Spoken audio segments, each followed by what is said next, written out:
The city of Rostov-on-Don, in the autumn of 1978, rests under the vast, indifferent sky of the Soviet Union's southern Russian plains. It is a place of broad avenues, fading pre-revolutionary architecture, and concrete block apartment complexes that stretch towards the horizon, humming with the quiet, persistent rhythm of late Brezhnev-era life. The air carries the faint, metallic scent of the Don River and the distant murmur of trams. People queue for bread, children in red pioneer scarves walk to school, and the sense of collective purpose, however worn at the edges, maintains a veneer of normalcy. In a small, cluttered apartment in one of these unremarkable buildings, a man prepares for his day. His name is Andrei Chikatilo. To his neighbors, he is a bland, almost invisible figure, a middle-aged man with stooped shoulders, thick glasses that magnify a perpetually watery gaze, and a demeanor often described as meek, nervous, oddly fussy. He is a father of two, a husband, a man who holds a respectable position as a supply clerk for a local factory, and occasionally works as a substitute teacher. He is a card-carrying member of the Communist Party, a man who attends meetings and parades, his portrait of Lenin neatly hung on the wall. This is the meticulous, fragile normalcy of his life. The stakes of this normalcy for the community around him are unimaginably high, for the man buttoning his cheap, ill-fitting shirt is a phantom. Beneath the skin of this unremarkable Soviet citizen lives a rage of such profound and devouring depth that it has already begun to whisper to him, to chart a course into an abyss. The peace of Rostov is an illusion, a thin membrane about to be punctured. The true stakes are not yet known, not by his family, not by the militia, not by the state that believes it has catalogued every possible threat to the collective. The stakes are the lives of dozens of the most vulnerable souls in this society, the young, the lost, the forgotten, who will cross the path of this phantom, a man who looks like a failed bureaucrat, but is, in truth, a storm of agony waiting to be unleashed. The stage is set not for a single cataclysmic disaster, but for a creeping, years-long plague of violence that will fester in the shadows of this very ordinary place. Andrei Chikatilo's personal routine was a study in frustrated mediocrity, a life built on a foundation of profound shame and seething resentment. Born in 1936 in war-ravaged Ukraine, his childhood was a tapestry of trauma. Family stories of a brother kidnapped and cannibalized during the famine, a story later proven false but one that burrowed into his psyche. The horrors of the Nazi occupation and a deep, ingrained sense of inadequacy. He was a bedwetter well into his teens, a social outcast, a man plagued by sexual dysfunction and impotence. Yet he navigated the Soviet system, earning an engineering degree through correspondence courses and later a literature degree. He married a woman who initially saw him as a ticket out of her village, a union that was sexually fraught and emotionally barren. His professional life was a series of petty failures. He was dismissed from a teaching post for molesting students, a quiet scandal hushed up with a transfer, a classic example of the system's preference for sweeping problems under the rug rather than confronting them. His new routine involved travel to railway stations, bus depots, and the bustling, seedy underbelly of Soviet transit hubs. He became a phantom not just in his apartment block, but in the interstitial spaces of the state. The waiting rooms, the station cafeterias, the wooded groves near remote train stops. His official flaw was his perversion, his murderous psychopathy, but the critical, unnoticed flaw, the one that would allow his routine to become a ritual of death, was systemic. It was the failure of an entire ideological and bureaucratic machine. The Soviet Union of the 1970s and 80s operated on a foundational myth of socialist perfection. Crime was a relic of capitalism, a temporary aberration. The concept of a serial sex murderer, a serial killer was a term from decadent Western criminology, was ideologically inadmissible. Such a figure could not exist in a society that had solved the contradictions of class. This ideological blind spot created a cascade of bureaucratic failures. Militia, police departments were territorially fragmented, with poor communication between districts and republics. Forensic science was decades behind the West. There was no centralized database for violent crimes, no understanding of criminal profiling, and a dire lack of basic resources like computers or even reliable telephone lines. Senior officers were often political appointees, more concerned with clearing cases and maintaining the illusion of social order than pursuing complex, messy investigations. The victims Chikatilo targeted, runaways, homeless youth, prostitutes, children from troubled families, were themselves considered flaws in the system, inconvenient statistics. Their disappearances were often met with indifference or blamed on hooliganism or assumed voluntary flight. The malicious complacency was born of ideology and inertia. Greed, in the traditional sense, wasn't the driver. It was a greed for political stability, for clean statistics, for the preservation of the facade. When the first bodies were found in wooded areas around Rostov, starting with 9-year-old Lena Zakotnova in December 1978, a murder for which an innocent man was hastily tried and executed, the system saw isolated tragedies, not connecting threads. Chikatilo, the meek party member, exploited this flaw with chilling precision. He used his teacher's identity and his soft-spoken manner to gain trust. He preyed on those the system had already failed to protect. His weapon was not just a knife or his hands, but the very anonymity and inefficiency of the Soviet state.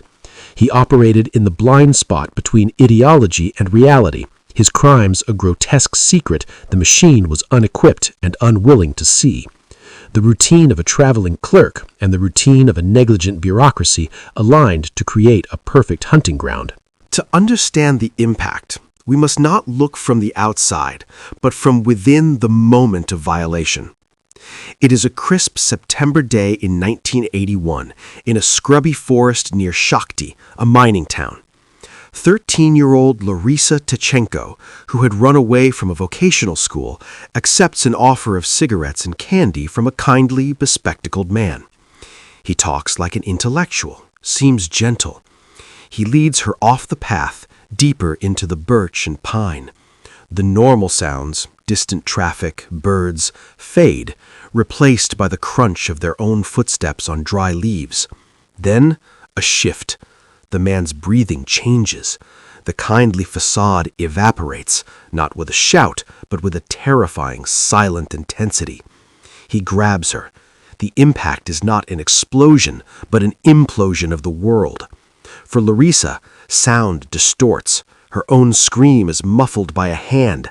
The rustle of leaves becomes a roaring in her ears as she struggles. The feeling is of unbearable pressure, of bones grinding, of fabric tearing. The man is strong, frenzied, but eerily silent except for grunts of effort.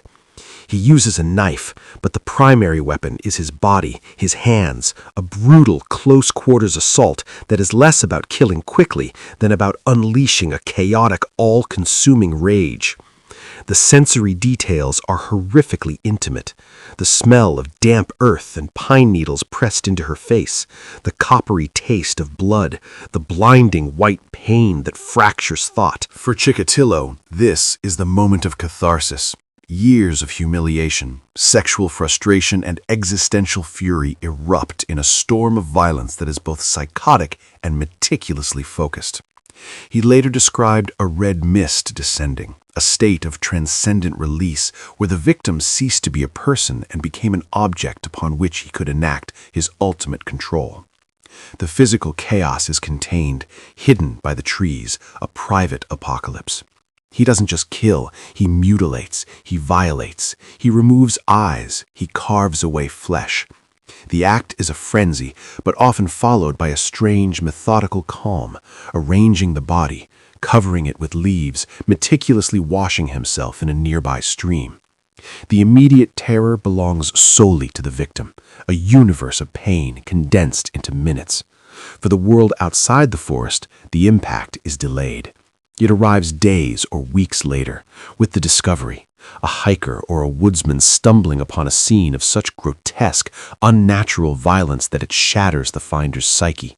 A small broken form amidst the dappled light, the buzzing of flies where there should be birdsong, the sweet, cloying smell of decay cutting through the pine air.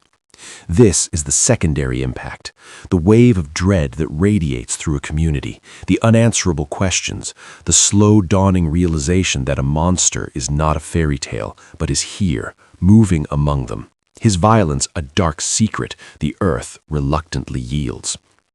Each crime scene is a pocket of absolute horror, a tear in the fabric of reality, repeating every few weeks or months across a vast region, from Rostov to Ukraine.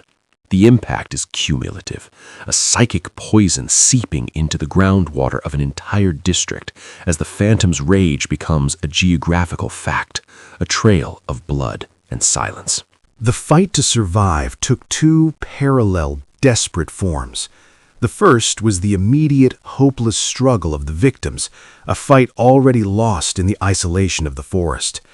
The second, a protracted, grueling 12-year battle, was waged by a handful of dogged individuals within a broken system against both a phantom and the bureaucratic apparatus that shielded him. This fight was led by men like Lieutenant Colonel Mikhail Fedosov, who investigated the early cases with growing unease, and later Major Isa Kostayev and his protege, the young, obsessive detective Viktor Burakov. Burakov, appointed head of the newly formed Special Investigations Department in Rostov, became the emotional and intellectual core of the hunt. His fight was against time, against ignorance, and against his own superiors. With no computers, his team built a card index of over 200,000 suspects, handwritten on slips of paper, a physical mountain of data.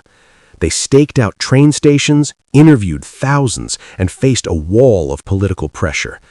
Every failure meant another body. The psychological toll was immense. Investigators drank heavily, their marriages strained.